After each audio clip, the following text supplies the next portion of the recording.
हाय बच्चों, स्वागत है आपका अपने YouTube चैनल मैथ मस्ती विथ रितेश पर। बच्चों, आज हम दिखाने जा रहे हैं कि अवतल दर्पण में कैसे दिखाएं कि उसकी फोकस दूरी वक्रता त्रिज्या की आधी होती है।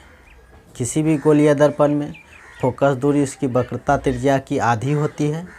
तो हमने आज ये दिखा रहे हैं हम कि अवतल दर्पण में कैसे सिद्ध करते हैं इस चीज़ को।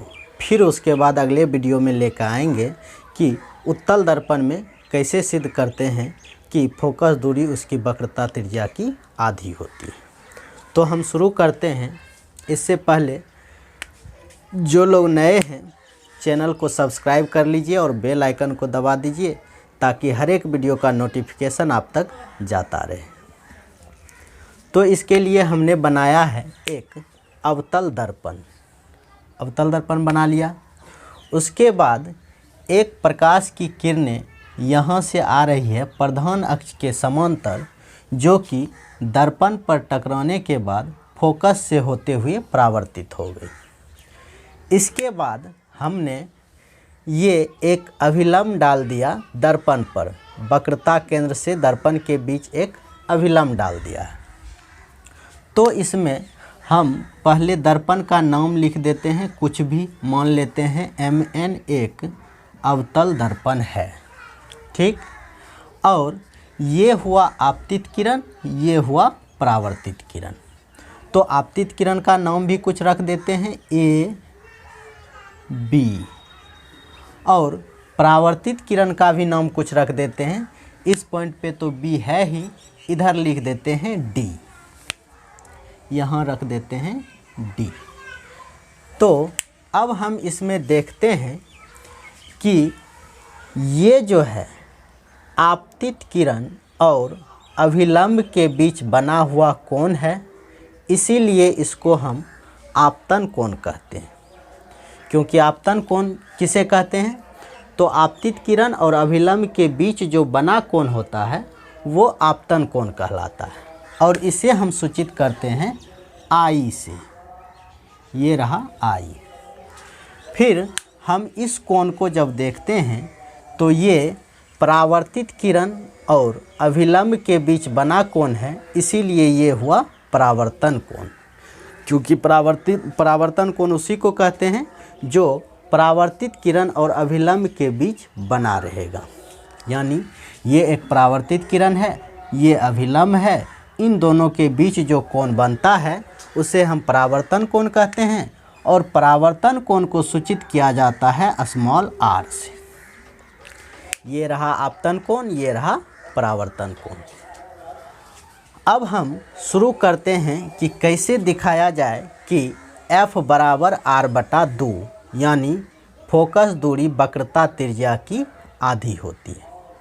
तो इसके लिए हम कुछ नियम को जानते हैं कि सबसे पहला एक होता है परावर्तन के नियम। परावर्तन के दो नियम होते हैं, आपतित किरण, परावर्तित किरण, और आपतन बिंदु पर खींचा हुआ अभिलंब, तीनों एक ही तल में होते हैं, ठीक। एक नियम ये हुआ। और एक नियम होता है कि आपतन कोण परावर्तन कोण के बराबर होता है। तो पहले नियम से तो इसमें कोई खास मतलब है नहीं, लेकिन दूसरे नियम से मतलब है। आपतन कोण परावर्तन कोण के बराबर होता है। इस चीज़ को ध्यान में रखना ज़रूरी है, क्योंकि इसका यूज हम लोग इसमें करने जा रहे हैं। एक और नियम ध्यान में रखना है कि जब दो समांतर रेखाओं के बीच कोई तिर्यक छेदी रेखा कट करे तो इसमें बना एकांतर कोण बराबर होता है। एक हुआ परावर्तन के नियम से कि आपतन कोण परावर्तन कोण के बराबर होता है। एक ये कि दो समांतर रेखाओं के बीच अगर कोई तिर्यक छेदी रेखा काटे, प्रतिच्छेद करे, तो इस प्रकार बना एकांतर कोण बराबर होता है। एकांतर कोण कहते किसको हैं? ऐसा देख लेना है कि Z जहाँ भी बन रहे हो, Z बन रहे हो और ये दोनों रेखाएं एक दूसरे के समांतर हो, तो Z के कोने पर का जो कोण होता है वो एकांतर कोण कहलाता है और एकांतर कोण बराबर होता है। इन्हीं दोनों नियमों को लेकर हम सिद्ध करने जा रहे हैं F बराबर R/2। तो सबसे पहले ये इन सारी चीज़ों को लिख देते हैं जो जो इसमें है। मतलब Mn एक अवतल दर्पण है जिसका ध्रुव P, फोकस F तथा वक्रता केंद्र C है। उसके बाद लिखना है कि आपतित किरण AB दर्पण के बिंदु B से टकराकर फोकस से परावर्तित हुई। फिर उसके बाद लिखना है C से दर्पण के B बिंदु पर एक अभिलंब डाला गया है। इतना चीज़ लिखने के बाद क्या करना है कि इसमें एक और नियम को ध्यान में रखना है, चिन्ह परिपाटी। चिन्ह परिपाटी क्या कहता है कि सभी दूरियां ध्रुव से मापी जाएगी। जो भी दूरियां लेना है वो ध्रुव से लेना है। मतलब अगर फोकस का दूरी लेना है, यानी फोकस दूरी कहाँ से कहाँ तक कितना है, तो उसके लिए हमको ध्रुव से फोकस तक जाना होगा और उस दोनों के बीच की दूरी जो होगा वही कहलाएगा फोकस दूरी। अब फिर बात रहा वक्रता त्रिज्या का, तो वक्रता त्रिज्या के लिए भी वही कि ध्रुव से उसके वक्रता केंद्र C तक के जो दूरी होगा उसको हम कहेंगे वक्रता त्रिज्या, जिसे R से सूचित किया जाएगा। कहने का मतलब ध्रुव रहा ये और फोकस रहा F, यहाँ इन दोनों के बीच की दूरी जो होगा वो कहलाएगा स्मॉल f। यहाँ से यहाँ तक की दूरी कहलाएगा f। फिर ध्रुव रहा ये, वक्रता केंद्र C रहा ये, इन दोनों के बीच की दूरी कहलाएगी वक्रता त्रिज्या, जिसे हम कैपिटल R से सूचित करते हैं। यानी ध्रुव से वक्रता केंद्र तक की जो ये दूरी है इसे हम R कहते हैं। तो इसी में ये दिखाना है कि ये फोकस दूरी जो है वक्रता त्रिज्या की आधी ही है। मतलब वक्रता केंद्र और ध्रुव के बीच में जो ये फोकस है ये मध्य बिंदु में है, बीचों बीच है। इसी चीज़ को हमको दिखाना है। तो इसके लिए हम पहले करते हैं कि जैसा कि हम बता चुके हैं कि आपतन कोण परावर्तन कोण के बराबर होता है। तो ये रहा आपतन कोण और ये रहा परावर्तन कोण, दोनों कोण बराबर होंगे। तो इसका नाम हुआ कोण ABC और इसका नाम हुआ कोण CBF भी लिख सकते हैं या फिर CBD भी लिख सकते हैं। तो लिखते हैं कोण ABC इक्वस टू यानी बराबर कोण CBF, बगल में लिख देते हैं परावर्तन के नियम से। परावर्तन के नियम से, क्योंकि परावर्तन का नियम ही कह रहा है कि आपतन कोण परावर्तन कोण के बराबर होते हैं। तो आपतन कोण और परावर्तन कोण को बराबर कर दिए। अब फिर एकांतर कोण, जैसा कि हम बताए थे कि इस तरह का जहाँ भी बनेगा ये दोनों कोण बराबर होगा। तो इसमें देखते हैं ये जो है इस तरह से Z बन रहा है। मतलब एक किरण AB अभिलंब फिर CP, ये क्या है, दोनों समांतर रेखा है और ये एक तिर्यकछेदी रेखा है। ये दोनों कोण कहलाएगा एकांतर कोण, जो वह आपस में बराबर होगा। यानी कोण ABC बराबर कोण BCF। इसमें भी लिख देते हैं एकांतर कोण, ताकि हर एक चीज़ अच्छे से समझ में आए। एकांतर कोण, इसको मान लेते हैं समीकरण फर्स्ट और इसको मान लेते हैं समीकरण सेकेंड। अब समीकरण 1 और 2 को देखने से हम देखते हैं कि लेफ़्ट साइड में एंगल ABC यानी दोनों सेम चीज़ है, इसीलिए राइट साइड का भी एंगल CBF और एंगल BCF दोनों बराबर हो जाएगा।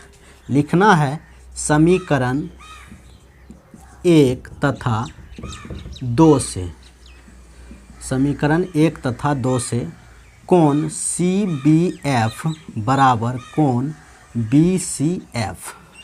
यहाँ तक हम आ गए कि कोण CBF यानी ये कोण BCF यानी ये कोण, ये दोनों बराबर है। तो अब अगर हम त्रिभुज BCF में देखते हैं कि कोण CBF बराबर है कोण BCF के। तो किसी भी त्रिभुज में अगर दो कोण बराबर हों तो उसके सामने की भुजाएं भी बराबर होती हैं। इसी तरह से हम देखते हैं कि कोण CBF और BCF बराबर है, यानी ये और ये दोनों कोण बराबर है, तो इसके सामने का ये भुजा और इसके सामने का ये भुजा दोनों बराबर होंगे। यानी CBF इसके सामने का ये भुजा CF बराबर BCF इसके सामने का ये भुजा BF बराबर है। इसको मान लेते हैं समीकरण 3। अब हम देखने जा रहे हैं कि B बिंदु यहाँ है, लेकिन अगर हम मान लें कि B P के नज़दीक हो, B P के नज़दीक हो, ये क्यों मानेंगे? तो इसके लिए हम एक काम करते हैं कि मान लिया जाए या यहीं दिखाते हैं कि ये जो आपतित किरण है ये इतना दूरी से ना आके मान लिया जाए इस तरह से यहाँ से आते हुए यहाँ मिलता, तो ये B यहाँ होता, ये B यहाँ होता। कहने का मतलब P और B दोनों एक ही पॉइंट पे लगभग हो जाता। तो इस तरह से हम लिखते हैं कि यदि B P के निकट हो या नज़दीक हो, निकट हो, तो B मान लिया जाए अगर यहाँ होता तो क्या होता? तो B भी यहीं मान लिया जाए, B उठ के यहाँ आ गया, तो इसमें क्या होगा? BF बराबर PF या PF बराबर BF होगा, क्योंकि दोनों एक ही B और P दोनों एक ही पॉइंट है, तो BF बराबर PF। इसको मान लेते हैं समीकरण 4।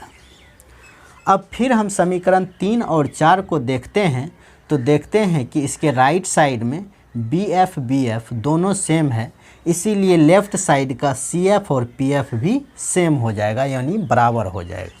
तो लिखते हैं समीकरण 3 तथा 4 से, समीकरण 3 तथा 4 से BF बराबर है, इसीलिए CF बराबर PF, यानी CF बराबर PF। यहाँ तक तो हो गया। अब हम क्या करते हैं कि लिखते हैं CP यहाँ से यहाँ तक का दूरी है, इसको दो टुकड़ा में बांट देते हैं। CP बराबर CF प्लस PF लिख सकते हैं।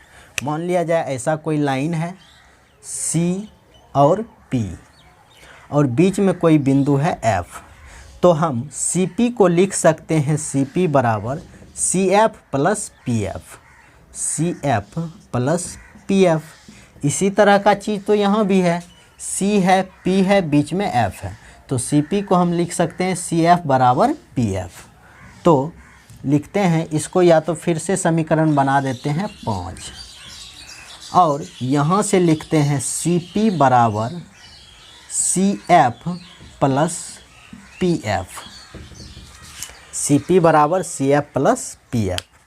अब चूँकि CF और PF बराबर है, इसीलिए CF के जगह पे हम रख सकते हैं PF, यानी CP बराबर PF प्लस PF, यानी CP बराबर 2PF। अब हम बता चुके हैं PF क्या है F और CP क्या है R। यहाँ लिख भी लेते हैं कि PF जो है वो है F और CP जो है वो है R। CP है F और PF है F और CP है R। तो CP के जगह पे लिख देते हैं R बराबर 2, यहाँ गुना का चिन्ह, गुना PF के जगह पे F। अब इस 2 को अगर इधर लाते हैं, ये है इधर गुना में, इधर आएगा तो डिवाइड हो जाएगा, यानी F बराबर हो जाएगा R बटा 2, जो हमें प्रूव्ड करना था। लिख देते हैं प्रूव्ड। इस तरह से हम देख लिए कि वक्रता त्रिज्या, फोकस दूरी जो है वक्रता त्रिज्या की आधी होती है। ये लिखा हुआ है बुक में भी, इसको प्रमाण करके दिखाना होता है मैट्रिक के बोर्ड एग्जाम में। ये क्वेश्चन आता है कि किसी दर्पण में गोलीय दर्पण दे दे या फिर अवतल दर्पण दे दे या उत्तल दर्पण दे दे, उसमें सिद्ध करें कि या दिखाएं कि या प्रमाणित करें कि फोकस दूरी वक्रता त्रिज्या की आधी होती है, यानी F बराबर R/2। तो उसके लिए हम ये सारी चीज़ों को अगर अच्छे तरीके से सीख के जाएंगे तो हम वहाँ बोर्ड में अच्छे से लिख के आएंगे। तो बच्चों, अगर ये वीडियो पसंद आया तो चैनल को सब्सक्राइब करें और वीडियो को ज़्यादा से ज़्यादा लाइक और शेयर करें। Thank you.